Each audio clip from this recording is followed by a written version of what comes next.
Have you been watching the price of groceries just go up and up and up, and it looks like the supply is going down and down and down? Groceries, gasoline, lumber, ammunition. Today we're going to talk about 5 calibers of ammunition that you should be stocking up on right now, whether you're a gun owner or not. Stay with me.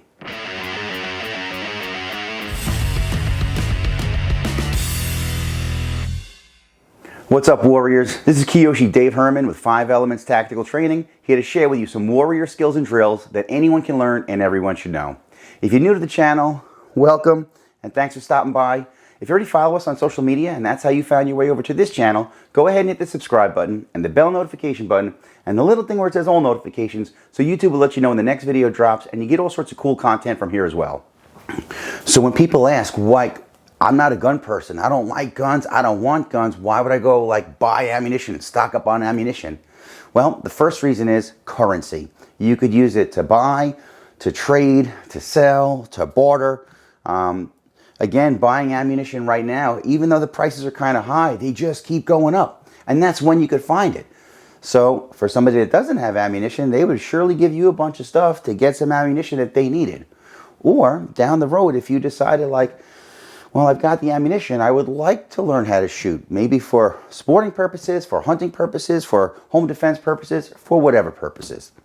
The second one is exactly that. Learning how to, if you had to, feed your family, right? So we talk about, we stock up on food. What if I can't get it? And, what if things just turn worse? Well, worst case is that you get your gun, you get some ammunition, you go hang out with your friends that are into hunting, they teach you how to hunt, and you come back and you can feed your family. The next reason would be to protect your family. Let's say people knew that you had food and water and medical supplies, and they didn't, and they were coming to get it, and you didn't want to give it to them, and they were coming to take it. Maybe they had guns. How are you going to defend yourself and your family? And then how are you going to defend your home? Which takes us to being able to defend not just your family and your home, but your belongings and your preps and the stuff that you have that maybe somebody that doesn't have it would want to come and take it from you. And the last one, I don't want to say the unthinkable, but I will say, hey, in 1776, farmers and teachers and everyday Joes and Janes picked up arms to protect everybody. Like the regular guys and girls that became the military force. That, God forbid, they said that when Japan wanted to invade the United States, they second guessed it because they said that there was a firearm, there was a gun behind every blade of grass. It kept foreign invaders off of our soil because they knew that the Americans had guns. And we pray that that would never happen, and it will probably never happen, but if it did happen, well, when they get to my house, I want to make sure that I have a gun behind every blade of grass. That's just me. All right, so the first caliber is this little bullet right here, the .22 long rifle. Now, a .22 is even when it's expensive, it's still cheap. So I use this old tube that I used to use for paintball, and I could fit probably close to 1,000 rounds in here. They weigh nothing. They take up no space. I use them primarily for practicing. So I'm a firearms instructor, and it's a great way for me to teach somebody the fundamentals of marksmanship and firearms, safe handling and shooting and all that stuff for relatively it's 5 cents, 5 cents, 5 cents, 5 cents versus $1, $1, depending on the round, right? So these little things, again, great for currency, great for trade, great for all that stuff. It's great for practice. This is my daughter's first rifle. I got it for her when she was 7. It shoots, it's relatively quiet. This gun holds only 1 round at a time.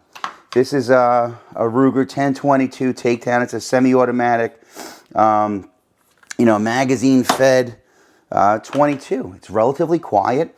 I use it for planking and practicing and teaching and coaching, but it's also could be used for hunting small game rabbit, raccoon, possum, any of that other stuff that, you wanted to eat or had to eat or got hungry enough and you would probably eat.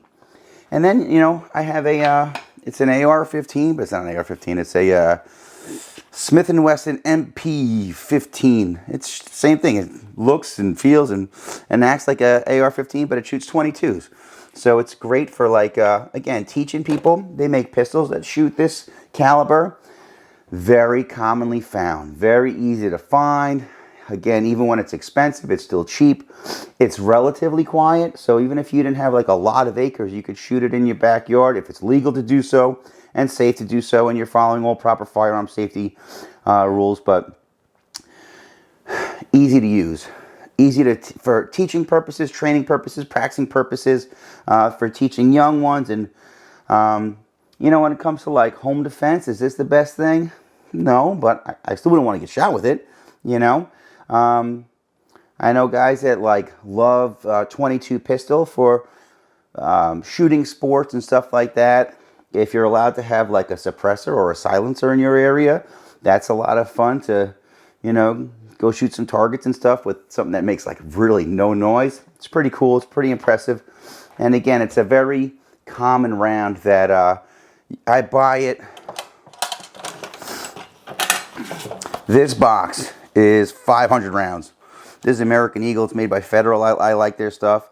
When it comes to the 22, I'm not overly particular. If I find something on sale, I'll buy it because, again, I use it a lot. I go through it a lot. I'm not using it for precision purposes. I'm using it primarily for teaching purposes, and for training purposes, and for saving in case I needed to barter with it purposes. But again, you know, this little case holds 1,500 rounds. This wouldn't hold 1,500 rounds of pretty much anything, but it fits in there. 22 LR, get them. All right, so the next one is the 9mm. Now, 9mm again is a very widely used, commonly found.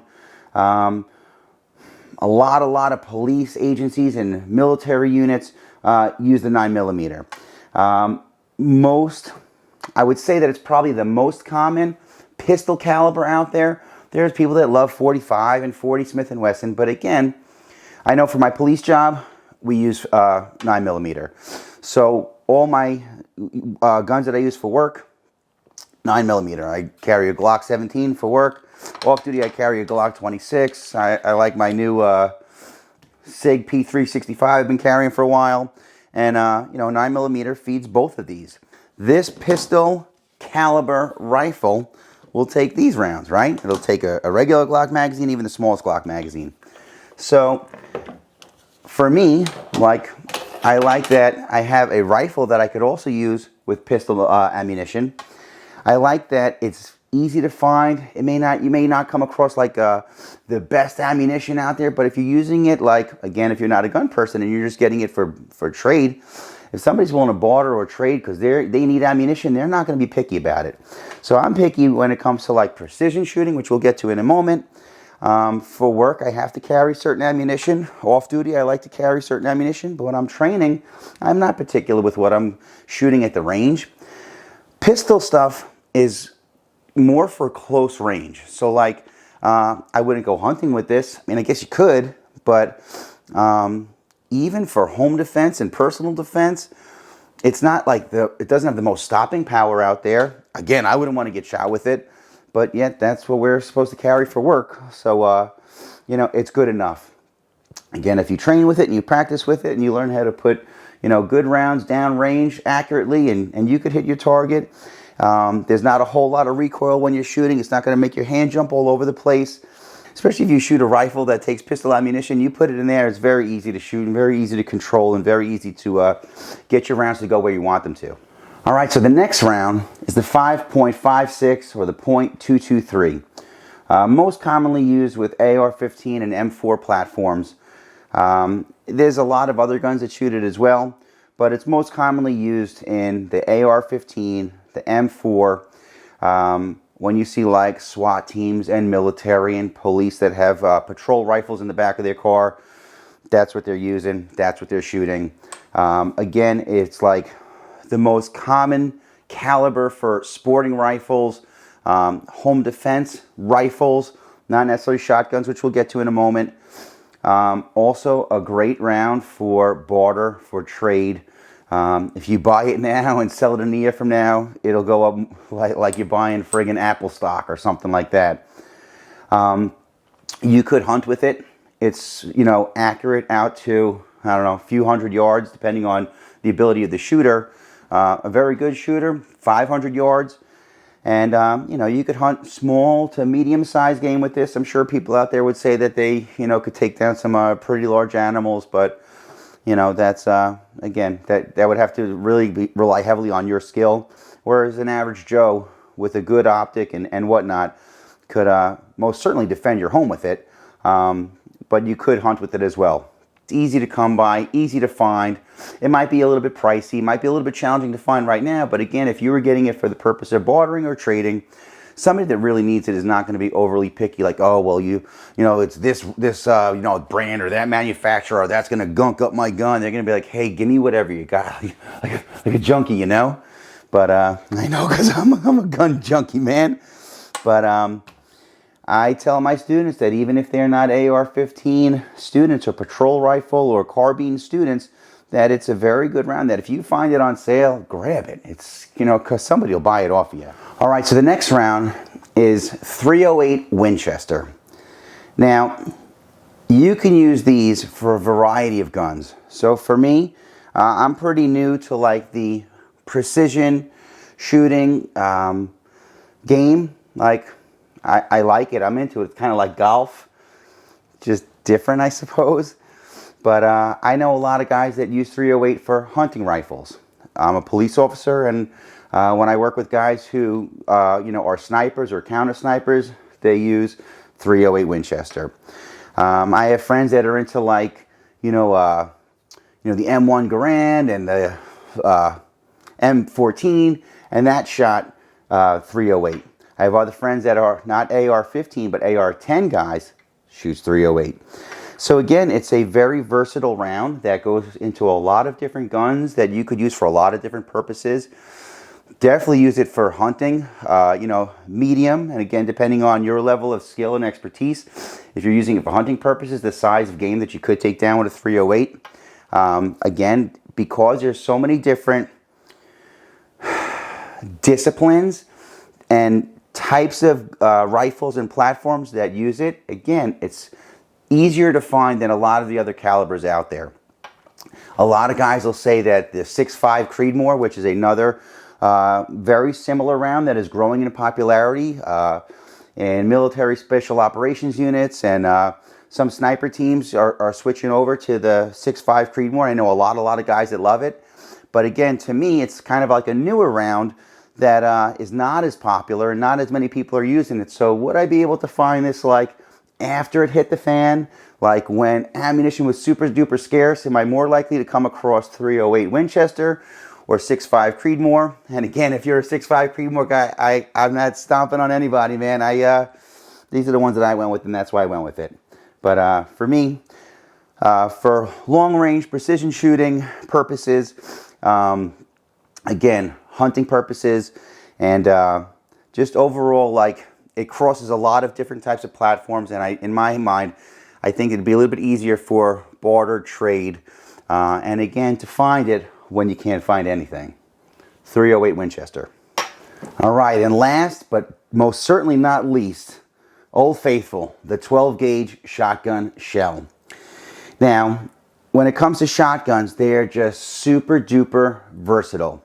So you could use it for hunting, like small game, like, you know, turkey. You could go hunting for, you know, ducks. You could shoot clays. You could use it for sporting. You could use it for taking down a deer.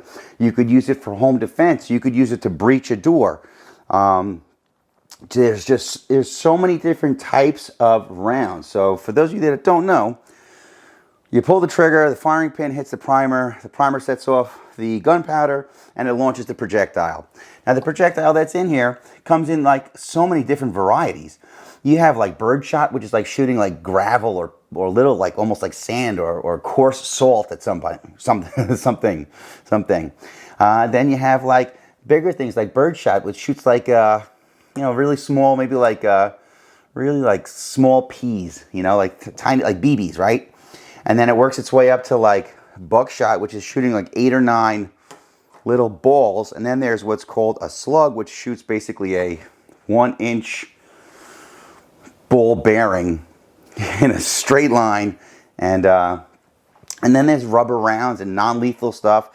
But again, the sheer versatility, one, of owning a shotgun. There's some kick and there's some recoil to it, but for home defense, for self-defense, for sporting purposes, for hunting purposes, for hunting bigger game, small game, birds, rabbits, turkeys, whatever, the 12 gauge, you really can't go wrong with it. All right, so quick review of the 5 calibers of ammunition that I stock up on, and I always recommend to my students and my friends in my network that they should stock up on, whether they're gun owners or not. Starting with the 22 long rifle. That's this little one on the side. The next one up was the 9mm, which is primarily for pistols, but there's rifles that will shoot that as well. The 5.56 or the 223, most common in your AR-15s, M4, and carbine platforms. The 308 Winchester, with the caveat that if you're a 6.5 Creedmor guy or girl, that's a cool one too, but I just went with it because it was, in my opinion, more common and more demand for it. And of course the 12 gauge shotgun, whether you're looking to get slugs, buckshot, birdshot, non-lethal rounds, whatever. Again, if you're getting it, especially as a person who's like looking at it from a emergency preparedness or a prepper mindset, then you know, the brand is not as important. The what's really important is, you know, having it and getting it at a good price. Just like, you know, looking for things on sale and shopping when you can and saving your money as best you can and stretching your dollar as best that you can. You know, again, my 22, I have it in a million different types of whatever I caught on sale. You know, the stuff that I'm going to shoot a lot, then I'm a little bit more particular. You know, I like certain brands better than others. 9mm, of course, I'm a police officer, so for work I have to carry certain ammunition. But for training rounds and practicing and teaching, again, I'm a firearms instructor. I get whatever I could get, as cheap as I could get it, because we're really practicing the fundamentals and we're not as concerned about like that real precision shooting. Yes, I want them to hit the center. Yes, I want to make sure the rounds are going where they're aiming. But for practicing, it's not as important. 223 and 5.56, same thing. If you're getting it, brand doesn't matter. The stuff that I keep for home defense and like what we call in police world is duty ammo. The stuff that you use for to protect your life and the lives of others. That of course I'm going to be more specific about. But for training purposes, I grab whatever's cheap. For the stuff that I keep, like if I had to trade or whatever, I go with what's cheap.